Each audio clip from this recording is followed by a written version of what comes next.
Summer, 1944, Camp Swift, Texas. The noon sun hangs high above the wire. Inside the mess hall, ceiling fans hum over rows of tables packed with German prisoners of war. Men who just months ago fought in Tunisia and Normandy. Their uniforms are faded, their faces lean from years of rationing. Today's lunch looks strange to them. Real bread, soft, white, warm. Thick slices of roast beef, butter, and coffee that smells too rich to be real. They eat in silence, eyes darting toward the American cooks at the counter. Then comes something entirely new. A soldier wheels out a metal tub, rimmed with frost. The Americans scoop the pale mixture into tin bowls, smooth, cold, and sweet-smelling. The prisoners glance at each other. One tastes first, then another. The texture shocks them. Soft, frozen, sweet, beyond memory. For a moment, no one speaks. One man sets down his spoon, shaking his head in disbelief. Ice cream. In a prisoner camp, they had expected punishment. Instead, they found the flavor of America. Comfort, abundance, and something that felt dangerously close to kindness. When the first groups of German prisoners arrived in the United States in 1942, they had no idea where they were being taken.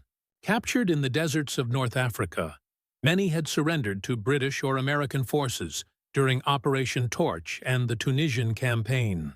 Others would come later, from the skies over Europe or the hedgerows of Normandy. Most had never seen America, and few imagined they would spend the rest of the war behind its fences. By the end of 1945, the U.S. would hold nearly 425,000 German POWs across more than 500 camps spread over 46 states. The largest populations settled in the Midwest and South, in quiet towns of Texas, Iowa, Nebraska, Georgia, and Kansas, where farmland and rail lines made logistics easy.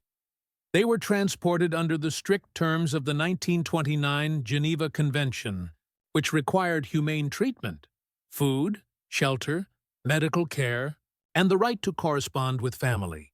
The U.S. military took those obligations seriously. Washington wanted to demonstrate moral contrast to the Axis powers, and it also hoped that by treating Germans well, American POWs held in Europe might receive the same. The process was meticulous.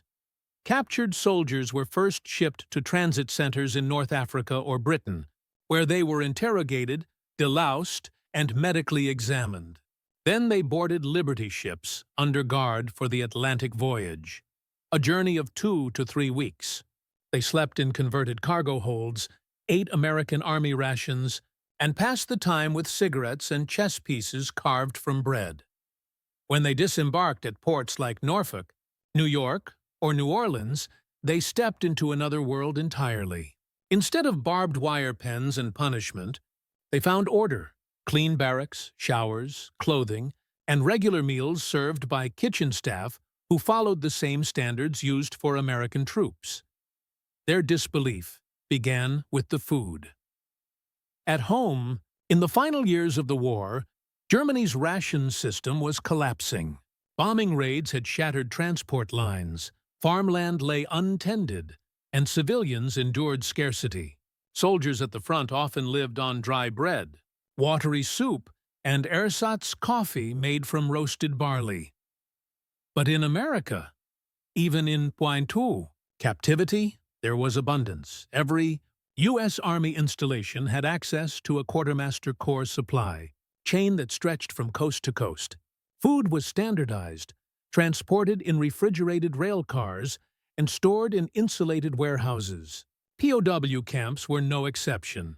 Each man received a daily ration comparable to that of an American soldier, around 3,500 calories, including meat, vegetables, fruit, milk, sugar, and coffee. Bread was white and plentiful. Butter and jam were regular features. And then there were desserts, puddings, pies, and, on occasion, ice cream. The contrast was staggering. Letters home, censored but allowed under Geneva rules, carried glimpses of the shock. One prisoner wrote, They feed us like kings. Even the guards eat the same as we do. Another simply said, "We have bread, real bread. And sometimes there is ice cream." Such details, though small, captured the cultural collision unfolding behind the fences. The German soldiers had expected vengeance. They found civility. They had expected hunger. They found variety. Even the guards were surprised. Young American soldiers, some barely out of high school, watched the former enemy react with childlike awe at things they had long taken for granted. But none of it was accidental. The U.S. government understood that food could be both a moral statement and a strategic tool. In 1942, the War Department issued strict regulations. All prisoners were to receive the same base rations as American troops, with adjustments for nationality and custom only when necessary. Behind the policy was a deeper philosophy, that democracy, even in war, did not fear generosity, and so, across the country, the system worked. Trains delivered flour, meat, and milk to depots. Trucks carried supplies to branch camps. American cooks followed printed menus issued by the Quartermaster General. When refrigeration was available, they even made ice cream, churned in large vats or purchased from local dairies, served in metal bowls to men who had once been sworn to destroy the nation feeding them. To the Germans, it was unimaginable. To the Americans, it was simply routine. The prisoners' new world stretched across the quiet heart of America. Endless plains, fields of corn and wheat, and skies so wide that some POWs said it felt like the sea. Most camps were built on existing military bases or in rural areas where local farms needed labor. Rows of long wooden barracks surrounded by fences and guard towers became a common sight across the Midwest. Each facility housed anywhere from 300 to 3,000 men, depending on its purpose. The routine was military but humane. Every morning began with roll call, followed by breakfast served from field kitchens or permanent mess halls. Work details filled the day, tending crops, cutting timber, repairing roads, or processing food in canneries and warehouses. In exchange, prisoners received small allowances, usually 80 cents a day, paid in canteen coupons instead of cash. Those coupons became the gateway to one of the POW system's most curious features: the camp canteen. Inside every large camp, a small building stocked goods that mirrored a miniature American store. There were writing supplies, soap, cigarettes, soft drinks, chocolate bars, and, most surprising of all, ice cream. The ice cream came from local dairies or was made on-site in camp kitchens. In 1944, U.S. dairy production was so vast that the Army had ample access to milk, cream, and sugar, ingredients rationed or unavailable in most of Europe. Cold storage units and portable freezers, once built for troop ships and field hospitals, made frozen desserts a regular menu item even in remote regions. The first time German POWs saw it, they didn't understand. In Germany, only the wealthy or city dwellers had tasted ice cream before the war. To men raised on black bread and cabbage, the idea that a frozen sweet could appear in a prison camp felt absurd. Yet, there it was, scooped into tin bowls, handed out on Sundays or holidays. For American cooks, ice cream wasn't luxury. It was morale.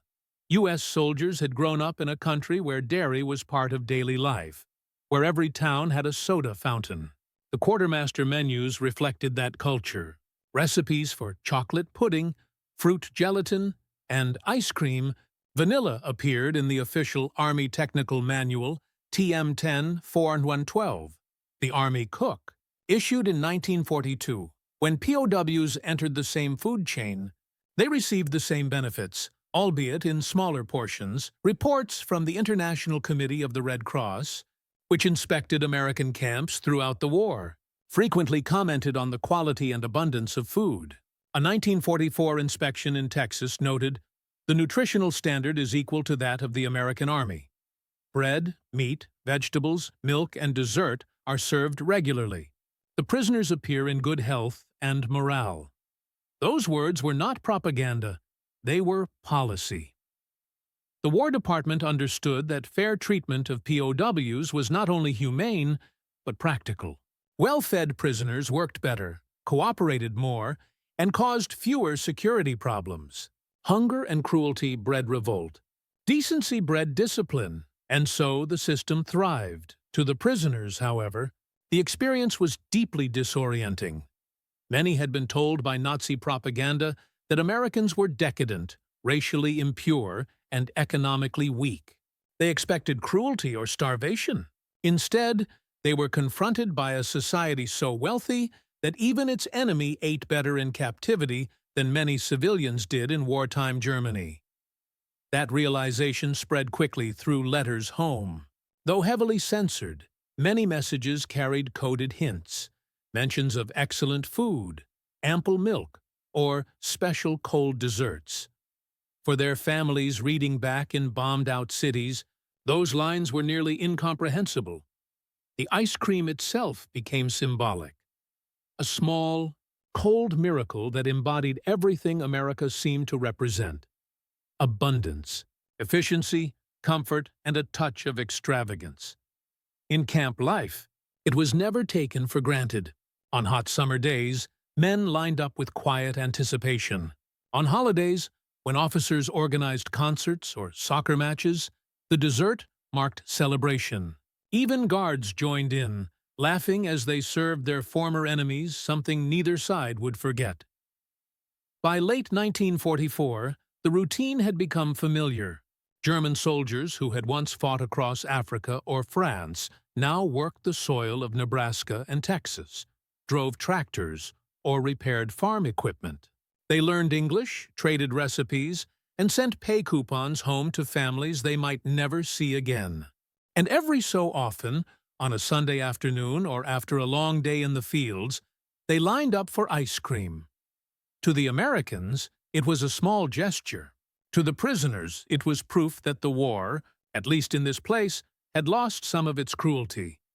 When the first German prisoners settled into their new lives behind American fences, it wasn't the guards or the work that surprised them most. It was the kindness.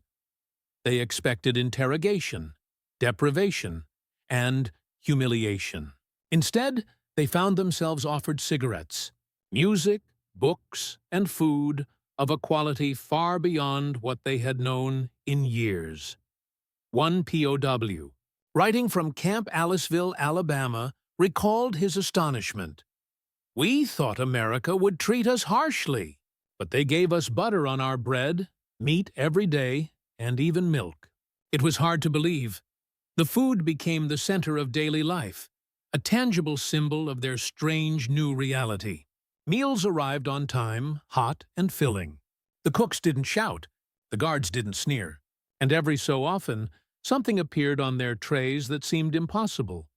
Fruit, chocolate, and, on rare, almost festive occasions, ice cream.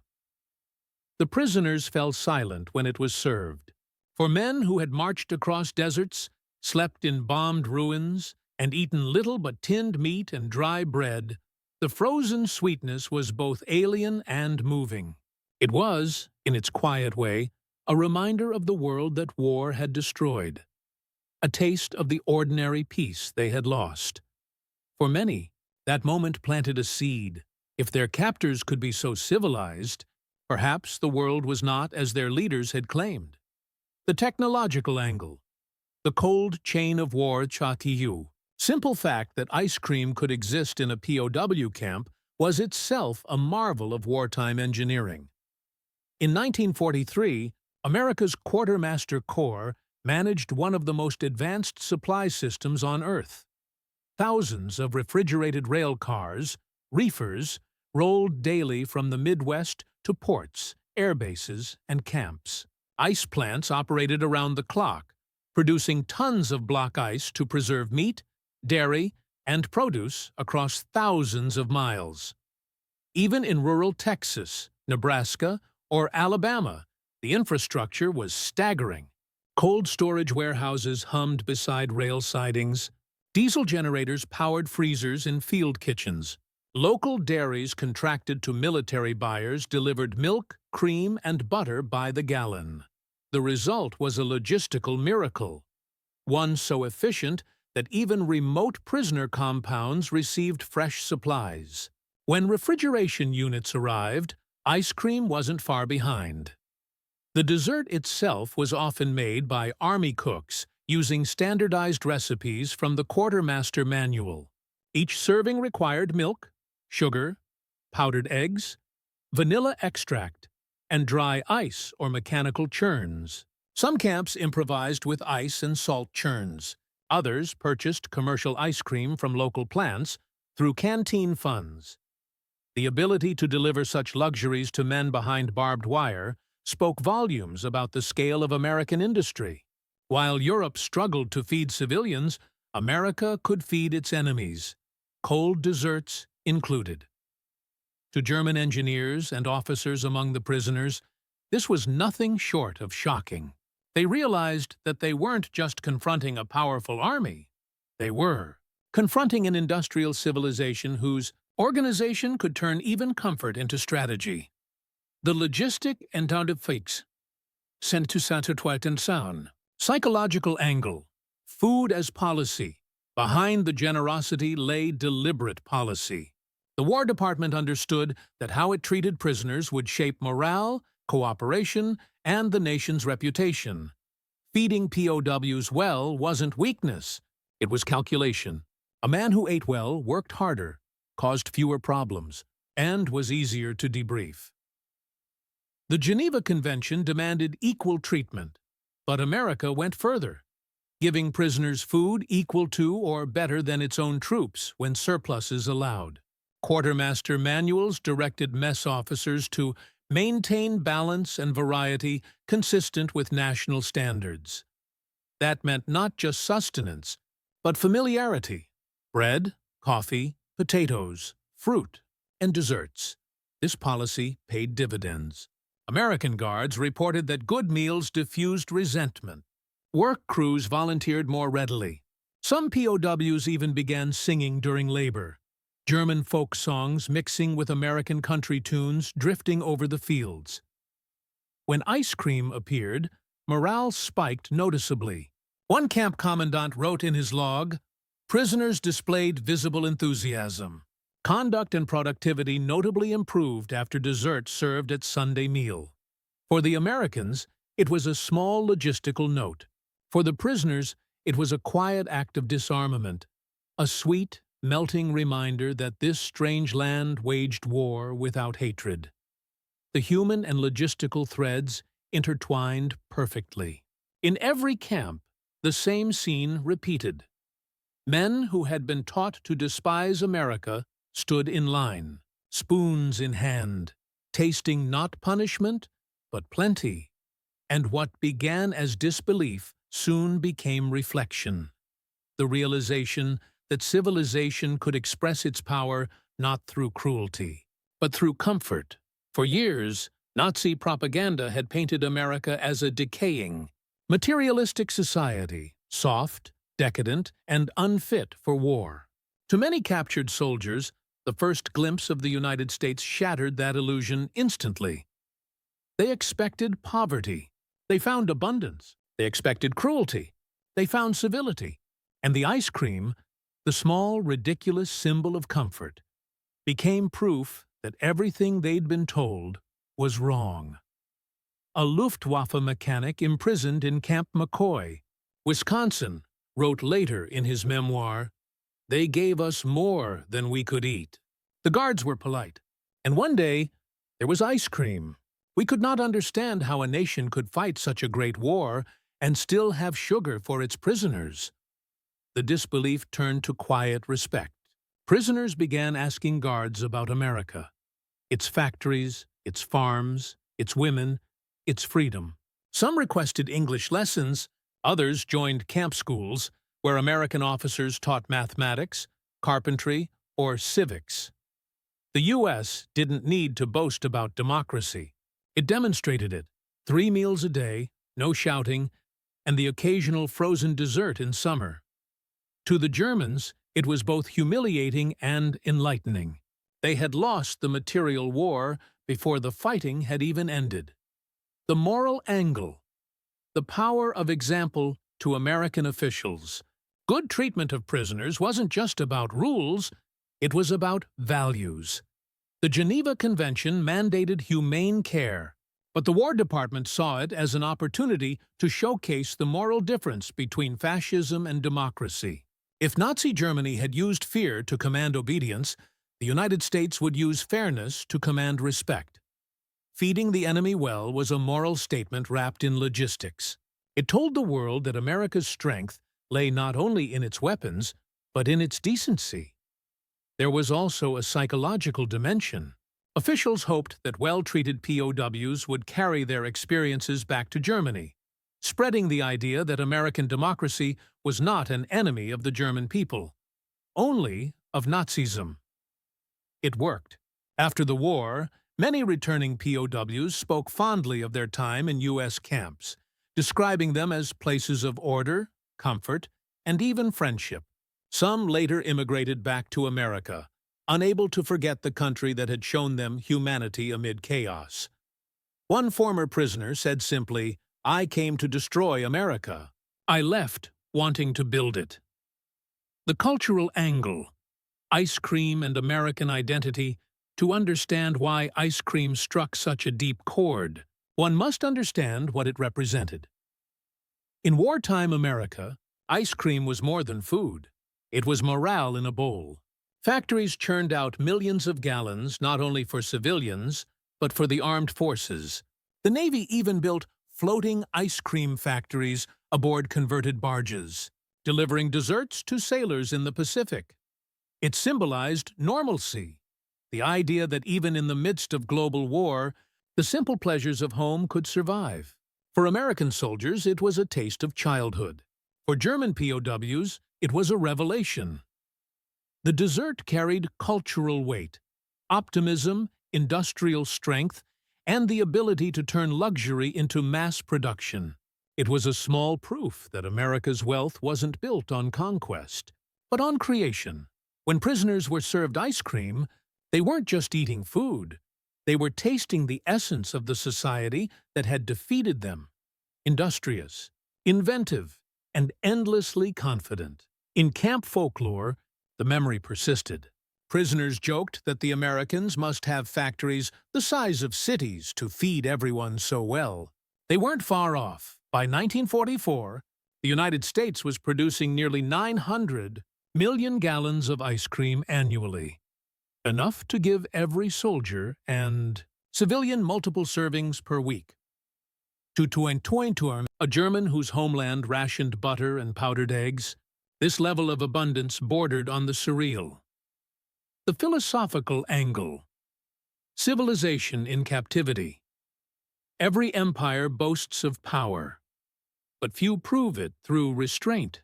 The United States, in its POW camps, demonstrated that real strength needed no cruelty. The barbed wire stayed, the guards, the discipline, the rules. Yet inside, there was a functioning microcosm of order and civility, powered by something deeper than fear. The belief that even an enemy could be treated as a man. For those who lived through it, that belief became the quiet miracle of their captivity. And for many, the first taste of ice cream became the symbol of it. By 1944, America's POW system had achieved what no propaganda could. It had changed hearts through decency. And as the war neared its climax, that same spirit, industrial power guided by principle, would soon decide the fate of nations. Summer, 1944. Camp Hearn, Texas. The war in Europe rages far away, but here, in the American heartland, the air smells of dust and milk. Fields stretch to the horizon, and the wind rattles the tin roofs of the barracks. Inside the wire, life has settled into rhythm. At dawn, the prisoners wake to reveille. By day, they work the fields, picking cotton, harvesting corn, or repairing fences. By evening, they march back under a setting sun that turns the sky gold and red. They eat, write letters, play chess, and listen to the faint crackle of jazz from the guards' radios. But this Sunday is different. The mess hall has been decorated with bunting. Red, white, and blue streamers cut from old newspapers. The Americans have declared it a victory dinner in celebration of Allied gains in Europe. For the prisoners, it means an unusually large meal. Roast beef, potatoes, green beans, fresh bread, and something whispered about all day. Ice cream. The Germans laugh when they hear it. Ice cream? In a camp? Impossible. That afternoon, the heat is fierce. The line outside the mess stretches long. Inside, the kitchen is chaos. American cooks sweating under white aprons, stirring vats of food while fans spin slowly overhead.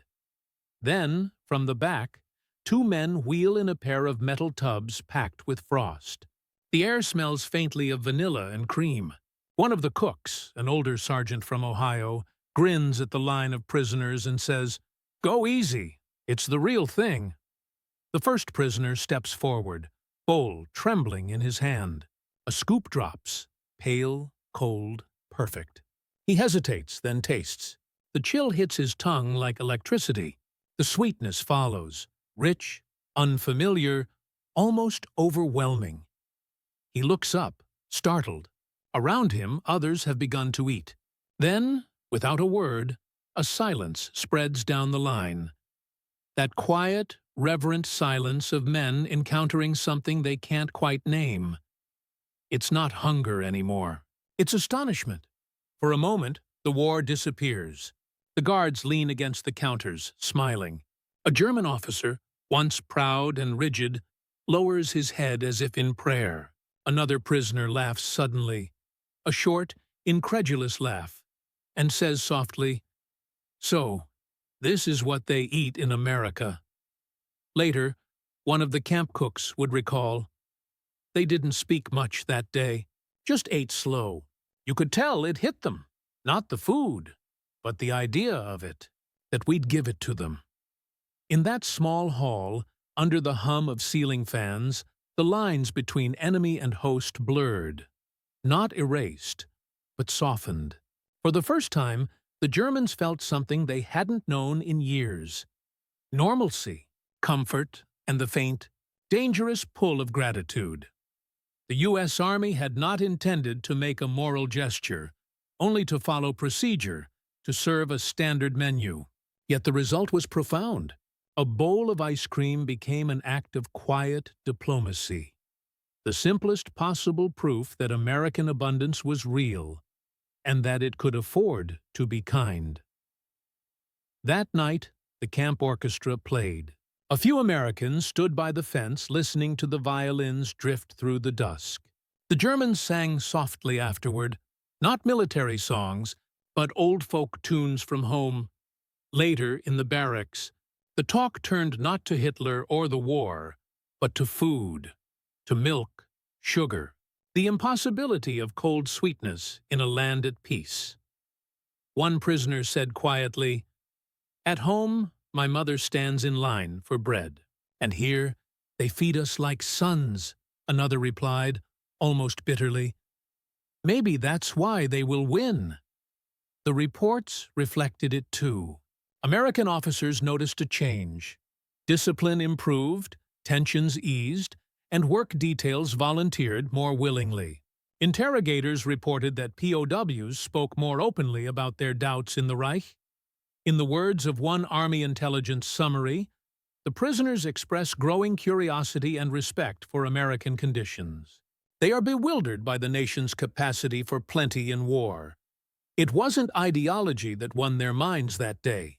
It was ice, sugar, and milk. Symbols of a system that could fight total war without losing its humanity. By the end of the summer, letters sent home were filled with quiet astonishment. The censorship officers read them carefully. Lines like, "We are treated well. We even have ice cream." Those words, simple and almost naive, would travel farther than any weapon. They carried the whisper of a different kind of victory. One fought not with bullets, but with civility. What began as an ordinary Sunday meal had become a turning point in perception. A moment when the enemy began to see America not as a brutal conqueror, but as a civilization built on strength and grace combined. And that realization would echo long after the bowls were emptied. Autumn 1944. The ripple effect weeks passed after the ice cream day, but its memory lingered like a quiet warmth through the camp. The prisoners continued their routines, fieldwork, classes, roll call, but something invisible had changed. Conversation softened.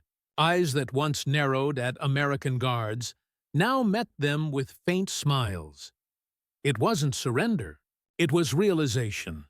Many of these men had spent years immersed in propaganda, told that America was chaotic, weak, and ruled by greed. They expected vengeance, starvation, humiliation.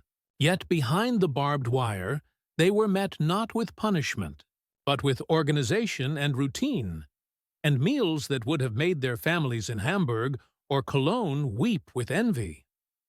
That small bowl of ice cream had become a symbol of something vast, a country so confident in its strength that it could treat its enemies as men across the U.S. Reports echoed the same pattern. In Camp Aliceville, Alabama, prisoners wrote home about concerts and books, but always mentioned the food. In Camp Concordia, Kansas, they worked farm fields beside local civilians, returning each night to warm showers and well-fed stomachs. In Camp Crossville, Tennessee, one inspector noted that prisoners gained an average of 10 pounds within 3 months. To them, the American war machine was not just deadly, it was incomprehensibly efficient. How could a nation fighting across 2 oceans still have cream, sugar, and cold storage enough to feed its captives? For the Germans, it felt like a moral paradox. For the Americans, it was simply logistics. The Quartermaster Corps did not distinguish between feeding soldiers and prisoners. Both were part of the same supply chain. Flour milled in Kansas, milk bottled in Wisconsin, sugar refined in Louisiana, all moved through rail networks that functioned like arteries. Even the spoons the prisoners used were standardized Army issue, stamped U.S. in neat letters. The Germans couldn't help noticing. Order, precision, and efficiency, the very values they'd been taught to admire, were being practiced by their enemy. That winter, the contrast deepened. In Germany, the food crisis reached breaking point. Cities lay in ruins. Civilians survived on ration cards measured in ounces, not pounds. Meat was scarce, butter almost non-existent, and sugar rationed to a few spoonfuls per week. Prisoners in America began receiving letters from home describing hunger and cold. Some wept when they read them. Others hid the news, ashamed to admit that they, the defeated, were living better than their families. One diary entry found after the war read, "Today we had ice cream again. It is difficult to write this, knowing that my mother has not seen milk in months." The guilt was real, but so was the awakening. The same men who had once sworn loyalty to the Reich now began questioning everything they'd believed about the enemy. In their minds, the ice cream became more than a dessert. It was a symbol of America's moral and material superiority. Even American officers noticed the transformation. An internal report from 1945 observed, "Hostility among German POWs decreases in direct proportion to contact with civilian generosity and camp privileges. The better they are treated, the less they believe Nazi propaganda." In short, kindness had become a weapon, one far subtler and more effective than any bullet. That strategy extended beyond the camps. U.S. officials knew that every repatriated prisoner would carry stories. Home, stories of decent treatment, plentiful food, and the strange miracle of cold dessert in captivity. When the war ended, those stories would become the first cracks in the myth of Nazi supremacy. In some camps, guards and prisoners began sharing food openly. An American private from Iowa later recalled, "We'd sit on the steps, them and us, both eating ice cream when it came around. You could forget for a moment who was supposed to be the enemy. That moment, brief, human, and ordinary, was the quiet climax of a much larger struggle. America was proving, not through words, but through example, that civilization could be powerful without being cruel. It could fight total war and still preserve its moral core." In the soft light of a Sunday afternoon, over a melting bowl of ice cream, that truth had become undeniable. When victory finally came in 1945, the German POWs knew something their leaders did not. They had seen the true face of their enemy. Not the monstrous caricature painted by propaganda, but a nation of structure, industry, and quiet compassion. A civilization that wielded generosity as confidently as it wielded steel. For many, that realization would outlast the war itself. Some would carry it home and rebuild new lives from it. Others would never forget that the first time they truly doubted their old beliefs was not in a battle, but in a mess hall, with a spoon of melting ice cream. Spring 1945. America's camps, in transition by the time Germany capitulated in May 1945, the POW system in the United States had reached its peak. An empire of orders spread across quiet farmlands and forgotten rail junctions. More than 425,000 German prisoners were still in custody, scattered across over 500 main and branch camps. For the men behind the fences, the end of the war brought confusion, relief, and unease. They listened to the radio in silence as the news of Hitler's death spread through the compounds. Some wept quietly. Others simply stared into space, uncertain what came next. In many camps, the American guards, some of whom had watched these men for years, shook hands through the wire. "It's over," one said simply. But for the prisoners, the experience of America had left an indelible mark. They had arrived expecting vengeance and degradation. They would leave with a strange gratitude, a sense that the country which had defeated them had also restored their humanity. And through all their recollections, one detail appeared again and again: the food, the bread, the coffee, and most of all, the ice cream. When repatriation began in late 1945, trains carried prisoners eastward to ports like Newport News, Virginia, and New York Harbor, where ships waited to return them to Europe. Each departing convoy carried men heavier, healthier, and more contemplative than when they'd arrived. Red Cross records confirmed it. The average German POW in the United States gained between 10 and 15 pounds during captivity. Malnutrition, disease, and mistreatment, so common in other theaters, were nearly non-existent here. On the docks, American soldiers handed out small comfort packages, cigarettes, chocolate, fruit, sometimes even a scoop of ice cream from portable coolers. The gesture, simple and wordless, encapsulated everything the war's victors wanted the world to see: power without cruelty, victory without hatred. Many prisoners waved as the ships pulled away. Some sang. Others watched in silence as the skyline of America faded over the horizon. A nation that had conquered them not only with arms, but with decency. In Germany, the contrast was brutal. The returning POWs stepped into a homeland in ruins. Cities flattened, food scarce, families scattered. They carried home stories that seemed almost impossible to believe. "We ate better in captivity than our families did in freedom. They gave us milk, chocolate, and even ice cream. The guards treated us like men." At first, few believed them. To people surviving on thin soup and ration cards, the idea that America had given ice cream to its enemies sounded like propaganda in reverse.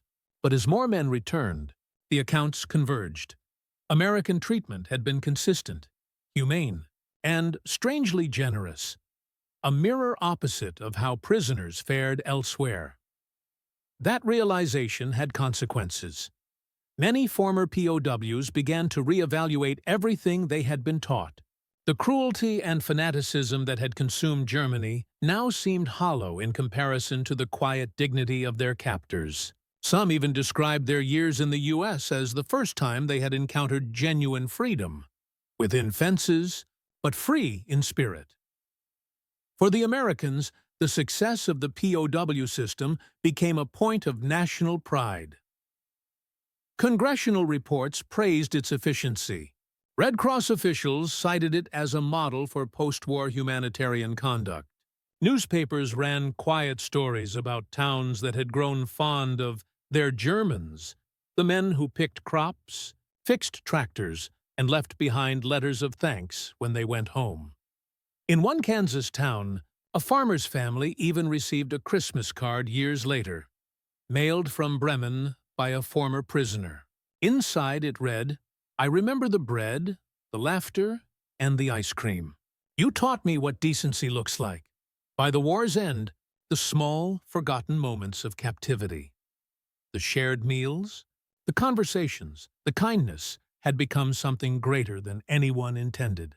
They were the beginning of reconciliation, long before peace treaties were signed, and at the center of it all remained that symbol of abundance and mercy, a bowl of ice cream served in a place built for enemies.